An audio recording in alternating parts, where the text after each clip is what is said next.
ಕಾಫಿನಾಡಲ್ಲೂ ಕೂಡ ಗಾಳಿ ಮಳೆಯ ಅಬ್ಬರ ಮುಂದುವರೆದಿದೆ. ಕಾಫಿನಾಡಲ್ಲೂ ಕೂಡ ಮಳೆಗೆ ಕೆಲವೊಂದಿಷ್ಟು ಅವಾಂತರಗಳು ಉಂಟಾಗಿದೆ. ದತ್ತಪೀಠ ರಸ್ತೆಯಲ್ಲಿ ಭಾರಿ ಪ್ರಮಾಣದ ಭೂಕುಸಿತ ಉಂಟಾಗಿದೆ.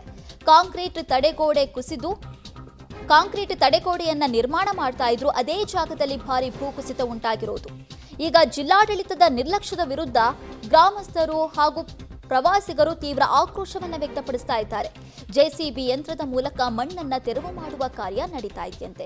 ಈಗ ಯಾಕೆ ಪ್ರವಾಸಿಗರಾಗಿರ್ಬೋದು ಅಥವಾ ಅಲ್ಲಿರುವ ಸ್ಥಳೀಯರು ಆಕ್ರೋಶವನ್ನ ವ್ಯಕ್ತಪಡಿಸಿದ್ದಾರೆ ಅಂದ್ರೆ, ಜಿಲ್ಲಾಡಳಿತ ಬರುವಂತ ಪ್ರವಾಸಿಗರನ್ನ ತಡೆಯುವ ಕೆಲಸ ಮಾಡ್ತಾ ಇಲ್ಲ. ಒಂದ್ ಕಡೆ ಗುಡ್ಡ ಕುಸಿಬಾರದು ಅಂತ ತಡೆಗೋಡೆ ನಿರ್ಮಾಣ ಮಾಡ್ತಾ ಇದ್ದಾರೆ. ಬಟ್ ಅದೇ ತಡೆಗೋಡೆ ನಿರ್ಮಾಣ ಮಾಡ್ತಾ ಇರುವ ಜಾಗದಲ್ಲೇ ಭೂಕುಸಿತ ಆಗ್ತಾ ಇದೆ. ಅದೇ ರಸ್ತೆಯಲ್ಲಿ ದತ್ತಪೀಠಕ್ಕೆ ಪ್ರವಾಸಿಗರು ಹೋಗ್ತಾ ಇದ್ದಾರೆ. ಏನಾದ್ರೂ ಹೆಚ್ಚು ಕಡಿಮೆ ಆದ್ರೆ ನಾಳೆ ಯಾರ್ ಹೊಣೆ? ಈಗ ಇಷ್ಟೆಲ್ಲ ಅನಾಹುತಗಳು ಸಂಭವಿಸ್ತಾ ಇದ್ರೂ ಕೂಡ ಜಿಲ್ಲಾಡಳಿತ ಮುನ್ನೆಚ್ಚರಿಕಾ ಕ್ರಮವಾಗಿ ಯಾಕೆ ಪ್ರವಾಸಿಗರಿಗೆ ನಿರ್ಬಂಧವನ್ನ ಹೇರ್ತಾ ಇಲ್ಲ ಅಂತ ಸ್ಥಳೀಯರು ಪ್ರಶ್ನೆ ಮಾಡ್ತಾ ಇರೋದು. ಹಾಗಾಗಿ ಆಕ್ರೋಶವನ್ನ ವ್ಯಕ್ತಪಡಿಸ್ತಾ ಇದ್ದಾರೆ. ಬಟ್ ಈಗ ಮತ್ತೊಂದು ಕಡೆ ಜಿಲ್ಲಾಡಳಿತ ಜೆಸಿಬಿ ಯಂತ್ರದ ಮೂಲಕ ಮಣ್ಣನ್ನ ತೆರವು ಮಾಡುವ ಕಾರ್ಯವನ್ನ ಕೂಡ ಮುಂದುವರಿಸಿದೆ.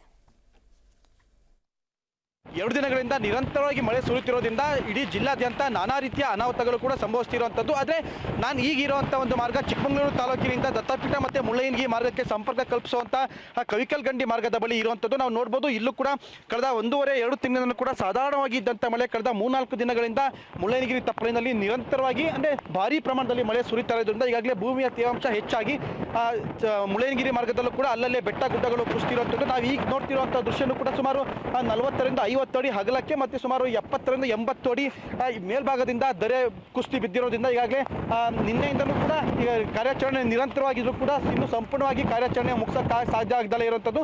ಮತ್ತೊಂದು ಕಡೆ ಈಗಾಗಲೇ ಜಿಲ್ಲಾಡಳಿತ ಕೂಡ ಜಿಯೋಲಾಜಿಕಲ್ ಸರ್ವೆ ಆಫ್ ಇಂಡಿಯಾ ಜೊತೆ ಜಿಲ್ಲಾಡಳಿತ ಈಗಾಗಲೇ ಚಿಕ್ಕಮಗಳೂರು ಜಿಲ್ಲೆಯಲ್ಲಿ ಎಷ್ಟು ಅನಾಹುತಗಳು ಸಂಭವಿಸಬಹುದಂಥ ಸ್ಥಳ ಇದೆ ಅನ್ನೋ ಪಟ್ಟಿ ಕೂಡ ಮಾಡಿರುವಂಥದ್ದು. ಈಗಾಗಲೇ ಜಿಲ್ಲಾಡಳಿತ 163ಕ್ಕೂ ಹೆಚ್ಚು ಸ್ಥಳಗಳನ್ನು ಅಂದರೆ ಅದು ಅಪಾಯ ನಡೆಯಬಹುದಾದಂಥ ಸ್ಥಳ ಅಂತ ಈಗಾಗಲೇ ಗುರುತು ಮಾಡಿರುವಂಥದ್ದು. ಆದರೆ ಅಂಥ ಒಂದು ಸ್ಥಳದಲ್ಲೇ ಈಗ ಭೂಮಿ ಕುಸಿತಿರೋದ್ರಿಂದ ಮುಂದಿನ ದಿನಗಳಲ್ಲಿ ಮತ್ತಷ್ಟು ಅನಾಹುತಗಳು ಸಂಭವಿಸುವಂಥ ಸಾಧ್ಯತೆ ಕೂಡ ಇರುವಂಥದ್ದು. ಇದು ಒಂದು ಕಡೆ ಆದರೆ ಮತ್ತೊಂದು ಕಡೆ ಈಗಾಗಲೇ ಅನಾಹುತ ಸಂಭವಿಸಬಹುದಂಥ ಜಾಗದಲ್ಲಿ ತಡೆಗೋಡೆ ನಿರ್ಮಾಣ ಮಾಡುವಂಥ ಕಾರ್ಯ ಕೂಡ ನಡೀತಾ ಇತ್ತು. ಆದರೆ ಈಗ ಈ ರೀತಿಯಾದಂಥ ಮಳೆಗಾಲದಲ್ಲಿ ಈ ಒಂದು ತಡೆಗೋಡೆ ಕಾಮಗಾರಿ ನಡೆದರೆ ಮುಂದಿನ ದಿನಗಳಲ್ಲಿ ಇದು ಎಷ್ಟರ ಮಟ್ಟಿಗೆ ಒಂದು ಗಟ್ಟಿಯಾಗಿರುತ್ತೆ ಅನ್ನೋ ಪ್ರಶ್ನೆ ಕೂಡ ಈಗ ಸಾರ್ವಜನಿಕ ವಲಯದಲ್ಲಿ ಕಂಡು ಬರ್ತಿರುವಂಥದ್ದು. ಹಾಗಾಗಿ ಇಂಥ ಮಳೆಗಾಲದಲ್ಲಿ ಈ ಒಂದು ಕಾಮಗಾರಿ ನಡೆದರೆ ಮುಂದಿನ ದಿನಗಳಲ್ಲಿ ಇದು ಎಷ್ಟು ದಿನಗಳ ಕಾಲ ಬಾಳಿಕೆ ಬರುತ್ತೆ ಅಂತ ಸ್ಥಳೀಯರು ಕೂಡ ಪ್ರಶ್ನೆ ಮಾಡ್ತಿರುವಂಥದ್ದು. ಮತ್ತೆ ಜೊತೆಗೆ ಈಗಾಗಲೇ ಇಷ್ಟು ದೊಡ್ಡ ಪ್ರಮಾಣದಲ್ಲಿ ಕೇವಲ ಇದೊಂದೇ ಅಲ್ಲ, ಈಗ ಮುಳ್ಳಯ್ಯನಗಿರಿ ಮತ್ತು ದತ್ತಪೀಠ ಮಾರ್ಗದಲ್ಲಿ ಈ ರೀತಿಯಾದಂಥ ಸಾಕಷ್ಟು ಅನಾಹುತಗಳು ಸಂಭವಿಸ್ತಾ ಇರುವಂಥದ್ದು. ಆದರೆ ಶನಿವಾರ ಮತ್ತು ಭಾನುವಾರ ಸಾಕಷ್ಟು ಪ್ರಮಾಣದಲ್ಲಿ ಪ್ರವಾಸಿಗರು ಚಿಕ್ಕಮಗಳೂರಿನ ಮುಳ್ಳಯ್ಯನಗಿರಿ ತಪ್ಪಲಿಗೆ ಬರುವಂಥದ್ದು. ಆದರೆ